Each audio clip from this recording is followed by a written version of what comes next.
I'm home, I called out as I stepped inside, hoping Daniel would answer. He didn't. Lately he rarely did. I placed my briefcase on the table and sighed. Another long day, I muttered to myself. Maybe he's resting. Footsteps approached. It was Lena, our new maid, her eyes lowered. Good evening, sir, she said quietly. Evening, Lena. Is Daniel here? He's in the living room, she replied, voice soft, almost nervous. I frowned. Okay, thanks. As I walked toward the living room, I heard Daniel's irritated voice. I told you not to fold them like that, he snapped. I stepped in. Hey, I said softly. He barely looked at me. You're late. I had a meeting, I explained. I told you this morning. He shrugged. You always have meetings. His tone stung. Why are you angry at me? I'm not angry, he said flatly. Just tired. I forced a smile. Same here. Lena passed by us again, and Daniel's eyes followed her in a way that made something twist in my chest. I pushed the thought away. She seems hardworking, I said, trying to break the tension. She's fine, he replied too quickly. Better than the last maid. I nodded slowly. If you say so. He stood up. I'm going out for a bit. Now? I asked. We barely talked. It's just a walk, he said, already grabbing his keys. Don't start. I swallowed the lump forming in my throat. I wasn't starting anything. He didn't respond. The door shut behind him. A few minutes later, my phone buzzed. It was Mark. Hey, I answered, trying to sound normal. You sound dead, Mark said. What happened now? Nothing. Daniel's just stressed. Stressed. Mark scoffed. You've been telling me that for months. I know. I'm trying to be patient. Ethan, he's changed. Don't ignore it. I rubbed my forehead. People change, Mark. Marriage has phases. Phases don't make someone act like a stranger. I didn't want to hear that. Let's talk later, okay? Mark sighed. Fine. But don't pretend everything's okay when it's not. After hanging up, I walked into the kitchen. Lena was washing dishes. You don't have to clean everything tonight, I said gently. She shook her head. It's fine, sir. I like staying busy. Do you like working here? I asked. She hesitated. Yes, the job is good. Her pause bothered me, but I let it go. If you need anything, just tell me. She gave a small smile. Thank you. Later that night, I sat alone in the living room. The silence felt heavy. I tried calling Daniel, but he didn't answer. Again. I leaned back and closed my eyes. Maybe I'm overthinking, I whispered. Maybe he just needs space. Still, I couldn't shake the distance growing between us, like a wall slowly rising. After a while, I decided to head upstairs. As I reached the hallway, I heard voices. Daniel's voice, low and sharp. Not here, he whispered. My heart froze. Lena answered, her tone uneasy.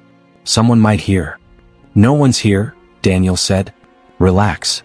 I stood there, breath caught in my throat, every sound suddenly too loud. For a moment I couldn't move, couldn't breathe, couldn't think. Then I forced myself to step back quietly, pretending I heard nothing. Probably about house chores, I muttered to myself, even though the words trembled. I walked into the guest room and closed the door behind me. It's nothing, I lied to myself again. But deep inside, a crack had opened, one I didn't know would soon break my entire world apart. My meeting got canceled halfway through, so I drove home early. Maybe Daniel will finally talk to me today, I whispered as I unlocked the door. The house felt wrong, too still, too silent. Daniel? I called. No answer. I set my keys down. Maybe he's sleeping. As I walked down the hallway, I heard a faint sound. A breath. A muffled gasp. My heartbeat quickened. Daniel, you here? I asked again, voice shaking now. I pushed the bedroom door open. My world shattered. Daniel was in our bed, with Lena. I froze, unable to understand what my eyes were seeing. Daniel? I whispered. He jolted upright but didn't look guilty, just annoyed. Ethan? Seriously? Lena scrambled off the bed, pulling the blanket around herself. I'm sorry, sir, she cried before running past me. I didn't move. What is this? My voice cracked. Daniel rolled his eyes. Don't make it dramatic. Dramatic? I stepped back, gripping the doorframe to stay upright. You're in our bed with the maid. He sighed loudly. Ethan, you're overreacting. Things happen.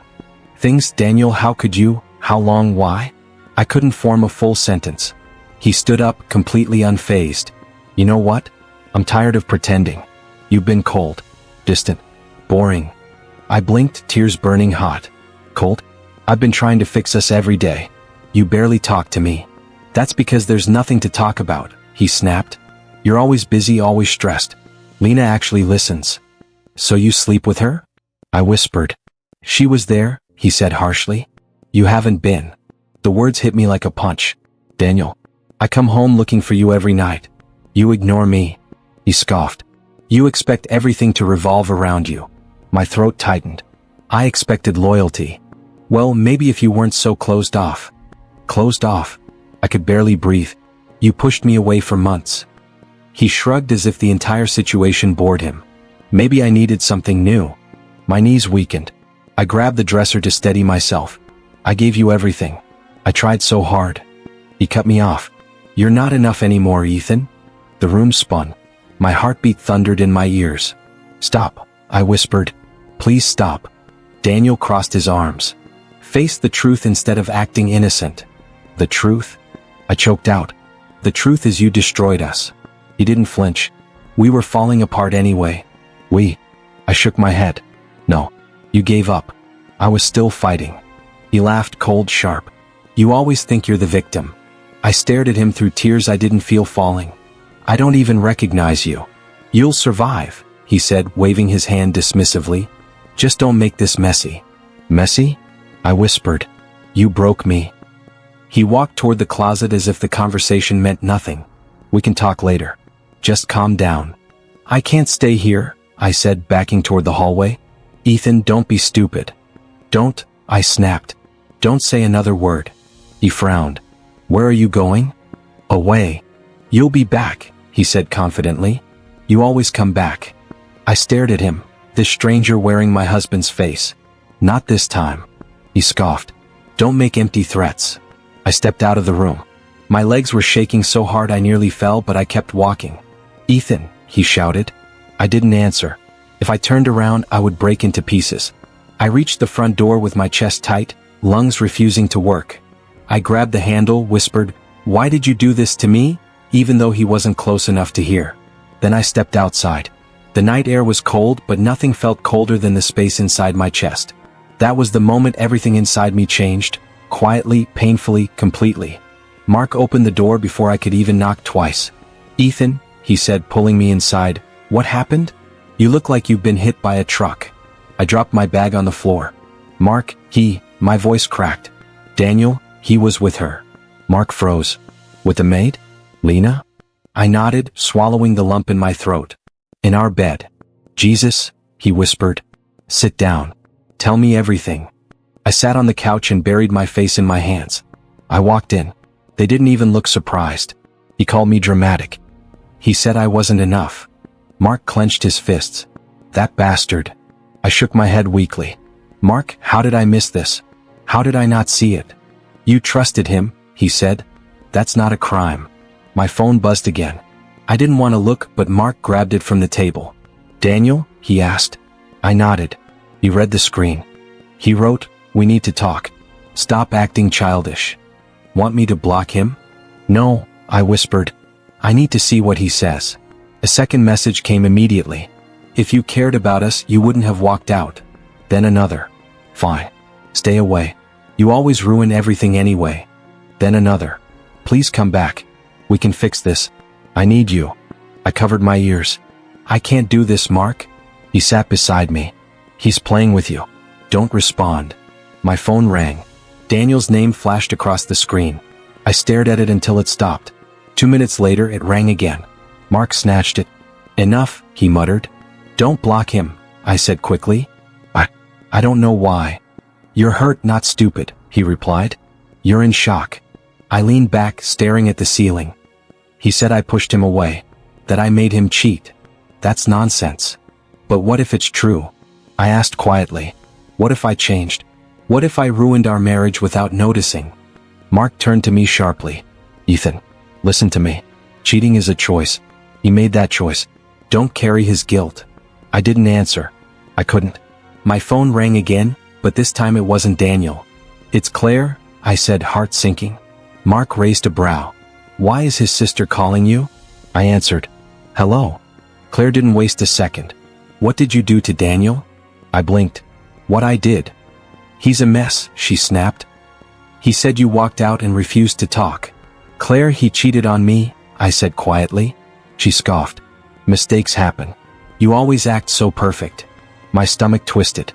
You don't understand anything. I understand my brother, she said coldly. He wouldn't have looked elsewhere if you were giving him what he needed. Mark grabbed the phone from me. Hey Claire? Go to hell. He ended the call. I stared at him. You didn't have to do that. Yes I did, he said. She's toxic. I stared at the floor. Everyone is blaming me. No, Mark said firmly. Just the people who don't want to face the truth. I rubbed my eyes. I feel sick. I can't eat. I can't think. Try something, Mark urged. Anything. I'm not hungry. You haven't eaten since morning. I can't, I whispered. Every time I close my eyes, I hear him saying I wasn't enough. Mark's voice softened. He broke you, Ethan. But you're not done. You'll get up. I shook my head. I don't feel alive. You're grieving, he said. Let yourself feel it. I lay back on the couch trembling. How did he become like this? Overnight he turned into someone I don't even know. Mark covered me with a blanket. He's shown his true face. You just never saw it. My phone buzzed again. Ethan, please. Come home. I stared at the message until my eyes blurred. I don't know what to do, I whispered. Mark squeezed my shoulder. You do. You just aren't ready to say it yet. I didn't answer. I just let the silence swallow me whole. When I unlocked the front door, my hands were shaking, but I still whispered to myself, just grab your things and leave. I stepped inside, and Daniel turned from the sofa like I had merely returned from a grocery run. There you are, he said casually. I was starting to think you'd run away for good. I came for my things, I replied, keeping my voice flat. Things? He laughed, tapping his fingers on the armrest. Come on, don't be dramatic. Sit with me. We can talk. There's nothing left to talk about. He stood up and walked toward me, reaching out like he had every right. Don't say that. Let me hold you for a second. I stepped back so fast my bag slipped off my shoulder. Don't touch me. His expression tightened. Seriously? You're really doing this? Yes, I am, I said, forcing the words out before my throat closed. I just need to collect my clothes and leave. Leave? He scoffed loudly. We had a fight. Couples argue. You don't just pack up like a teenager. That wasn't a fight, Daniel. He shrugged. Whatever you want to call it. It wasn't enough for you to walk out on your marriage. My marriage. I snapped, feeling something inside me crack. You kissed someone else in front of me. That wasn't. He stopped, rolled his eyes, and waved a dismissive hand. Lena makes me feel alive. I told you that. The words hit me like a punch, even though I thought I was prepared. Alive. I whispered. That's your excuse? It's not an excuse, he said. It's the truth. And honestly, you've been so heavy lately. She's different. Lighter. I felt my stomach twist, but I forced myself to breathe. Then why are you even talking to me right now? Because we can fix this, he insisted. You always overreact. Suddenly Lena appeared at the top of the stairs. She froze when our eyes met, then looked away quickly. I'm not overreacting, I said sharply. I'm leaving. Daniel smirked. Sure you are. And going where? Back to your friend's apartment? That's pathetic. I ignored him and walked toward the bedroom. He followed me, talking nonstop. You're acting like a victim. You always do. One thing goes wrong and you fall apart. Honestly, I'm tired of playing therapist. I didn't answer. I picked up my clothes off the floor, shoved them into the suitcase, and zipped it shut as fast as my shaking hands allowed. Mrs. Harper tapped on the open doorframe. Sweetheart, she whispered, her eyes soft. I saw your car. Are you all right? I tried to speak, but my voice broke. She stepped forward and wrapped her arms around me before I could hide my face. Daniel laughed from behind me. Great. Now we have an audience. Mrs. Harper shot him a look but didn't say a word. Her hug made something inside me collapse and straighten all at once. I'm fine, I said quietly, pulling back. Thank you. She squeezed my arm gently. You don't have to explain anything. Just be safe. When she left, Daniel dropped onto the bed with an exaggerated sigh. This is embarrassing. You're making a scene in front of the neighbors. I didn't ask for any of this, I said. Then stop turning it into a tragedy, he snapped. You'll come back. You always do. Not this time. He laughed again, louder. Yes, you will. You have nowhere else to go. You can barely handle life without me. Something inside me shifted, sharp, rising, almost hot. I stared at him, really stared, and the hurt that had crushed me for days burned away into something fierce. Watch me, I said. His smirk faltered. Just a little. I grabbed my suitcase, walked to the door, and didn't look back. For the first time, leaving didn't feel like falling. It felt like fire. When I opened the door to the tiny apartment I'd rented, I whispered, "It's not much, but it's mine." The walls were bare, the air smelled of fresh paint, and the single window rattled from the street noise, but it felt like a place where I could breathe without waiting for someone to break me. At work the next morning, Jordan slid a cup of coffee onto my desk. "You look like you slept in a war zone," he said gently. "I pretty much did," I muttered. He leaned closer. "You want to talk about it?" "No," I said, then paused. "Yes, maybe. I don't know." Jordan nodded. "Then I'm here when you figure it out." Mr. Cole walked by just then and stopped. "Are you all right?" he asked. "You've been off." "I'm dealing with some personal things," I said carefully. He nodded slowly. "Take lighter assignments this week. And if you need time off, say the word." "Thank you," I whispered. Jordan waited until Mr. Cole walked away. "Seriously," he said. "Whatever you're facing, you don't have to handle it alone." "I don't even know how to begin explaining," I said. "Then start with one sentence." "My husband," I inhaled shakily. "My husband replaced me with someone else." Jordan's eyes widened. "Damn. I'm sorry. Do you need anything?" "I need to not fall apart at work," I said with a shaky laugh. "That I can help with," he replied. Later that evening my phone buzzed. "Daniel." I stared at his name before answering. "What do you want?" I asked. He sighed dramatically. "I'm done pretending, so listen carefully. Lena is moving in." I felt my chest tighten, but I kept my voice steady. "You already chose her. Why call me?" "Because I don't want you showing up randomly," he said. "It's my house too, and I'm moving on." "I'm not showing up," I said. "I'm gone." "You sound relieved," he snapped. "Maybe I am." "Well, enjoy your little box apartment," he mocked. "I'm building a real future." "Then goodbye," I said, ending the call before he could respond. Mark came over later with takeout. "That face tells me Daniel said something stupid." "He's moving her in," I said. Mark let out a low whistle. "Wow." "He didn't even wait." "No," I whispered. "He didn't." Mark sat beside me. "So now you choose. Either drown in all this or start again." "I don't know how to start," I said softly. "You don't have to know how," he said. "You just have to choose to try." I stared at the untouched takeout containers. "What if I'm too broken?" "You're not broken," he said firmly. "You're hurt. And there's a difference." After he left, I walked into the bathroom. The mirror showed a version of me I barely recognized. Red eyes, trembling mouth, hair pulled back in a messy attempt at control. "This is who he left behind," I whispered. "This is who he didn't want." My reflection didn't argue. It just stood there, bracing itself with me. I touched the mirror lightly. "But this is also who survived." The words felt strange, but they didn't feel wrong. I thought of Daniel's sneer, Lena's silence, Mark's steady voice, Jordan's quiet kindness, Mr. Cole's concern, the suffocating house, the small apartment that smelled like paint and possibility. "I'm still here," I whispered. "Maybe that's enough to start." I turned on the cold water and let it run over my hands like a reset button. "This is the choice," I said to the mirror. "I'm choosing me." For the first time in a long time, the person staring back didn't look like someone waiting to be saved. She looked like someone who finally knew she could save herself. The first sign of karma arrived in the form of a voicemail. Lena's voice trembled as she said, "I'm leaving him. I didn't know he lied about the money, or about you. I'm sorry." The message ended with a choked breath. I stared at my phone, unsure whether to laugh or sigh. Later that day, Mark called. "Did you hear? Lena quit. Packed up and vanished." "I did," I said quietly. "Well," he muttered, "that's one spark in the Daniel disaster." I said nothing, but inside, something cold loosened. 2 days later, Claire called me out of nowhere. "Ethan," she snapped the moment I answered, "what did you tell people?" "Nothing," I replied. "Why?" "Everyone's talking about him cheating. My friends are asking if our family raises animals instead of men." "I didn't tell anyone," I repeated. "Well, someone did," she hissed. "And he looks pathetic." "That sounds like his problem," I said. "It is his problem," she shot back, "but now it's embarrassing me too." "You'll live," I said, hanging up before she could spew more venom.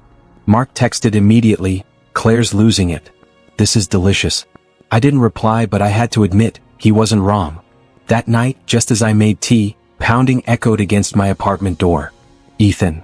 Daniel's voice slurred. "Open up." I froze. My heart hammered, but not with fear, just exhaustion. "Go home, Daniel," I said through the door. "I am home," he mumbled. "You're my home. You can't just leave me like this."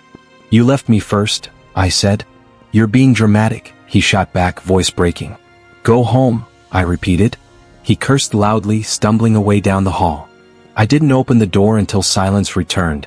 The next morning, someone knocked again, gentle this time. When I opened it, a tall man in a detective's badge nodded. "Morning," he said. "Detective Harris. I live downstairs." "Oh," I said. "Is everything all right?" He gave me a sympathetic look. "Your ex was yelling outside the building at 2 a.m. last night. I thought you should know." I groaned. "Great." "I didn't call anyone," he added. "But if you ever need help or want to file a report, just knock on 2B. "Thank you," I said. "I appreciate it." "Take care of yourself," he said before walking off. When I closed the door, I leaned against it and exhaled. Somehow even the concern of a stranger felt steadier than anything Daniel had given me in months. My routines slowly stitched themselves together. Morning coffee. Evening walks. Cleaning my space in silence. Calling Mark when loneliness crept in. Talking to Jordan during breaks at work. One afternoon Jordan said, "You look less haunted." "I'm trying," I admitted. "It shows," he said with a small smile. At home I cooked simple meals. I bought a plant. I opened the blinds again. I slept better, still not perfectly but better than before. Meanwhile, the universe kept whispering updates about Daniel. From Mark. From Claire's accidental rants. From neighbors who'd seen him stumbling outside bars. Mark called one evening laughing so hard he could barely speak. He got suspended from work for instability. His words, not mine. I didn't laugh. I didn't smile. But something inside me finally breathed. 2 days later, Daniel called again. I didn't pick up. He left a voicemail anyway. "Everything's falling apart," he sobbed. "I need you. Please, please talk to me." I deleted it. That night, Detective Harris passed me on the stairs. "He was here again earlier," he said gently. "Didn't cause trouble, just sat outside for a while." "Thanks for telling me," I said. "You doing okay?" he asked. "I think I am," I replied. For the first time since everything collapsed, the words felt true. Daniel's world was burning. Mine was finally beginning to grow again. Daniel's messages started at dawn. "Ethan, please talk to me." Another followed. She left. Lena left. She took everything I bought her. Then a longer one. "My boss called me in. They might fire me. I need you. Please. I just need you." I sat on my couch staring at the screen. For the first time I felt nothing. No spike of pain. No anger. Just a quiet stillness where my heart used to break so easily. Mark called a few minutes later. "He's spiraling again?" "Yes," I said. "And how do you feel?" "I don't," I replied. "And maybe that's good." Mark exhaled. "You want closure?" "Yeah," I said. "Just once." I agreed to meet Daniel at a small cafe. Public, bright, safe. When I walked in, he stood up quickly. His eyes were red, hair messy, shirt wrinkled. He looked nothing like the man who once told me I was not enough. "Ethan," he whispered, "thank you for coming." I sat down without responding. He stared at me for a long moment before speaking. "You look different." "Different how?" I asked. "Stronger," he muttered. "Colder too." "Maybe," I said. Daniel leaned forward. "Everything is falling apart. Lena lied to me. She stole money. She told people things about me. And now my job, my whole damn life, is slipping away." I waited. Silence felt easier now. He swallowed hard. "I messed up, Ethan. I know that. But you and we had years together. You can't just throw that away." "I didn't throw anything away," I said softly. "You did." He winced. "I wasn't thinking clearly." "You were thinking clearly enough to cheat," I replied. "I was lonely," he whispered. "So was I said. "But I didn't break us." His voice cracked. "I need you back. I can't do this without you." "Why?" I asked. "Because you love me or because you lost everything else?" He looked down and his silence told me everything I already knew. Ethan, I regret it, he whispered. All of it. No, I said. You regret losing comfort, losing someone who forgave you, losing someone who cleaned up your messes. That's not true, he insisted, voice shaking. It is, I said. If Lena stayed, if your job was fine, if your life looked perfect, you wouldn't be sitting here. He ran his hands through his hair. I'm begging you. Can't we start over? We can't, I said. Because the person I was with you is gone. Daniel's eyes filled with tears. Real tears, something I never saw in our marriage. I don't know who I am without you, he whispered. That's not my job anymore, I replied. He reached for my hand, but I pulled it back. His face crumpled. Ethan, please. I stood up. I came for closure. Not for us. For me. He rose quickly. So that's it. That's it, I said. He shook his head violently.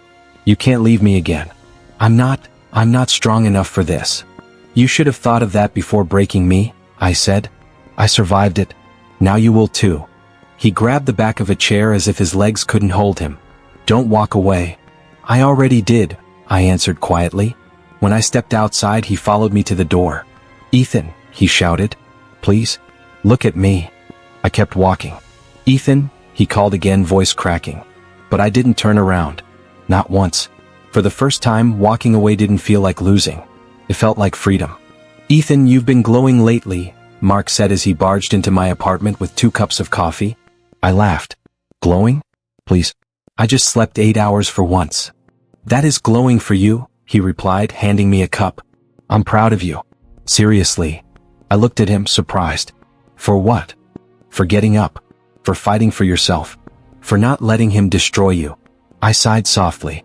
Some days still hurt. Yeah, he said. But you're not drowning anymore. Later at work, Mr. Cole called me into his office. My stomach dropped, thinking something was wrong. Ethan, he said as I stepped in, close the door. I did. Is everything okay? He smiled. More than okay. I've been watching your progress these past months. Your consistency, your discipline, the way you've handled every project. It's impressive. Thank you, I said quietly. He leaned back. I want to promote you. Effective next week. I blinked, stunned. Promote me? Are you sure? Absolutely, he said. You earned this. My chest warmed in a way I hadn't felt in a long time. Thank you. Truly. When I left his office, Jordan intercepted me. Hey, what did he say? You look shocked. He promoted me, I said. Jordan grinned. I knew it. Congratulations. Drinks on me tonight. I laughed. I don't even drink. Fine, he said, smirking. Juice on me then. At home that evening, I cooked for myself. Simple pasta, but it felt good. Healing felt less like a dream now and more like a habit. Every morning I ran around the block. Every night I slept without nightmares. And with each passing day, the weight Daniel left in my life faded a little more. One afternoon, Mark and I sat on a bench outside my building. You're doing better than you think, he said. I hope so. You are, he insisted. You went from barely breathing to living. That's huge. I smiled softly. I didn't know I had it in me. You always did, he replied. That same week, news about Daniel reached me through Claire, surprisingly. She called, voice sharp. Your husband, well, ex-husband, is impossible. I figured, I said flatly. What happened now? He lost his job, she said. They warned him 3 times. He didn't listen. I exhaled. I'm sorry to hear that. No, you're not, she snapped. But whatever. I'm done helping him. Good, I said. Maybe he'll finally learn something. She hung up without saying goodbye. A few days later, I saw Daniel on the street by accident. I was carrying groceries when I noticed a man sitting on the curb, head in his hands. His jacket was dirty, his hair messy, and he looked small. He lifted his head slightly and I froze. It was Daniel. He stared at the ground, muttering something to himself. He looked like someone who had lost the map to his own life. For a moment, old memories tugged at me. The laughter we once shared, the nights we dreamed together. Then the betrayal flashed like lightning across my mind, pulling me back to the present. Jordan noticed me staring. Do you want to go talk to him? I shook my head slowly. No. You sure? Yes, I said firmly. I'm not his cure. I'm not his answer. Not anymore. We walked past him. I didn't look back. For the first time, choosing myself didn't feel selfish. It felt right. I was locking my door when I heard a quiet voice behind me. Ethan, can we talk? I turned and saw Daniel standing there. Clean. Sober. Calm. No shaking hands. No drunken slur. Just a tired man who looked older than the last time I saw him. I swallowed. What do you want, Daniel? Just a few minutes, he said. Please. I hesitated, then stepped aside. Okay. Talk. He didn't walk inside. He stayed in the hallway like he didn't deserve to cross the threshold. I'm not here to ask you to come back, he began, eyes lowered. I think I finally understand everything I destroyed. I nodded slowly. Go on. He exhaled shakily. I hurt you. I hurt myself. I was arrogant, selfish, cruel. And I blamed you for my own emptiness. Lena leaving, losing my job, none of that opened my eyes. What opened them was seeing you walk away without anger. Without hate. I leaned against the doorframe. Daniel? No, he said quietly. Let me say it. I let him continue. I broke the one person who ever stayed by my side. And for what? A stupid rush. A lie I told myself. His voice cracked. I was wrong. About everything. I stared at him. Why now? Because I needed to stop lying, he whispered. I needed to look you in the eye and say the words I should have said long ago. He took a breath. I'm sorry, Ethan. I am so damn sorry for the pain I caused you. The hallway fell silent. For a moment, the memory of that night, the bed, his shock, my shaking breath, hit me all over again. But it didn't break me this time. I forgave you, I said softly. He looked up fast. You did. Yes, I answered. But not for you. For me. I couldn't carry that weight forever. He nodded slowly, eyes filling. I don't deserve forgiveness. Maybe not, I said. But I needed it to move on. He wiped a tear with the back of his hand. I'm glad you're doing better. I heard about the promotion. I felt a small smile. Yeah, life is calmer now. You look happier, he whispered. I am. Daniel swallowed hard. Can I ask something? I tensed. Depends what it is. He looked down, then back at me. Is there any chance at all, that we could start over someday? I breathed in deeply. Daniel? I know, he said quickly. I know I messed everything up. I know I don't deserve another chance. But I just had to ask. No, I said gently. We can't start over. He closed his eyes and one tear slipped down his cheek. He didn't hide it this time. Okay, he whispered. I understand. It's not because I hate you, I added. I don't. I just can't go back to that life. He nodded. You found yourself. And I lost myself. It happens, I said quietly. He let out a shaky laugh. You always were stronger than me. I shook my head. No, I just learned the hard way. A silence settled between us. Not angry, not heavy, just real. Thank you, he finally said, for hearing me out, for forgiving me, for everything you ever did for me. You're welcome, I whispered. He stepped back. Goodbye, Ethan. Goodbye, Daniel. He turned and walked down the stairs slowly, each step sounding like a chapter closing. He didn't look back, and for the first time neither did I. That was our final goodbye. Not out of pain, not out of anger, but out of peace. I stood in the doorway of my new house, breathing in the faint smell of fresh paint. It's small, I murmured to myself, but it's mine. The words felt warm in my chest. When the doorbell rang, I called out, Come in. It's unlocked. Mark stepped inside first, holding a bowl of pasta like it was a sacred offering. He grinned. I come bearing gifts. I laughed. You always do. Jordan followed behind him, waving a bottle of lemonade. I wasn't sure if we're still avoiding alcohol, so this seemed safe. That's perfect, I said, taking it from him. Thank you. Mrs. Harper entered with a bouquet of flowers. Oh, sweetheart, she gasped. Look at this place. It's adorable. It still echoes a little, I said, tapping the wall, but it'll fill up. Detective Harris came last, carrying nothing but a calm nod. Congratulations. New beginnings look good on you. Come in, I told him. All of you. Please.